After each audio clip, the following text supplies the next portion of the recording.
Ramayanam trailer literally made us blind. అంటే వాళ్ళు మన కళ్ళకు గంతలు కప్పలేదు, కానీ ఆ రామాయణం ట్రైలర్లోని విజువల్స్కి అట్రాక్ట్ అయ్యి ఈ డీటెయిల్స్ని మనం గమనించలేదు. ఆ డీటెయిల్స్ ఏంటో ఈ వీడియోలో మాట్లాడుకుందాం. Detail number 1, Kubera versus Ravana. ఈ సీన్లో చూస్తున్నట్లు రావణుడు దేవతల సైన్యం మీద కాదు యుద్ధం చేస్తున్నది, తన అన్న అయిన కుబేరుడి సైన్యం మీద. ఎందుకంటే లంకా నగరం కుబేరుడిది.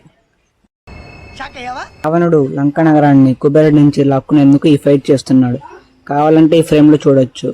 కుబేరుడు తన కిరీటాన్ని రావణుడికి ఇస్తున్నాడు. డీటెయిల్ నెంబర్ 2, పుత్రకామేష్టి యాగం. మామూలుగా అన్ని సినిమాల్లో రాముడి స్టోరీ అంటే పట్టాభిషేకం నుంచో లేక శివధనుస్సు విరిచిన చోటి నుంచో స్టార్ట్ చేస్తారు. కానీ ఈ సినిమాలో పుత్రకామేష్టి యాగం నుంచి స్టార్ట్ చేస్తున్నారు. Detail number 3, Indra versus Ravana.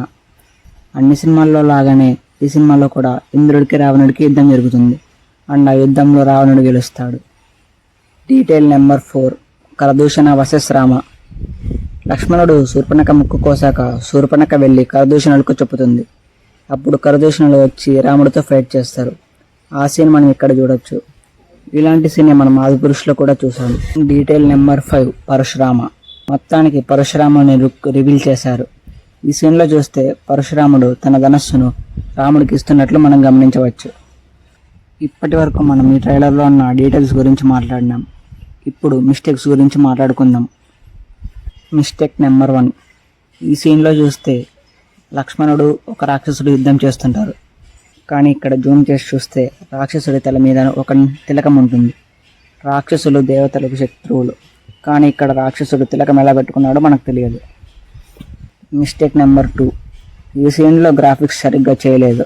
మనం ఇక్కడ రావణుడు ఫైట్ చేస్తున్నప్పుడు కొంచెం స్లో మోషన్లో పెట్టి చూస్తే ఇక్కడ ఉన్న ఫేస్ యష్ ఫేస్ కాదు, graphics generated face. Mistake number 3, మనం ఈ ట్రైలర్లో చూసిన Yash walking style and Ramayanam టీజర్లో చూసిన యష్ వాకింగ్ స్టైల్ రెండు సేమే. మరి ఇలా రెండు దాంట్లోనూ ఒకే వాకింగ్ స్టైల్ ఎందుకు పెట్టారో నాకు అర్థం కావడం లేదు. Bad VFX. ఈ సీన్లో కుంభకర్ణుని ఇంకాస్త రియలిస్టిక్గా చూపించుంటే బాగుండు. అలాగే ఈ ఫ్రేమ్లో కూడా చూస్తే రాముడి ఫేస్ అంత క్లారిటీగా లేదు. విఎఫ్ఎక్స్ జనరేటర్ అని క్లియర్గా అర్థమవుతుంది.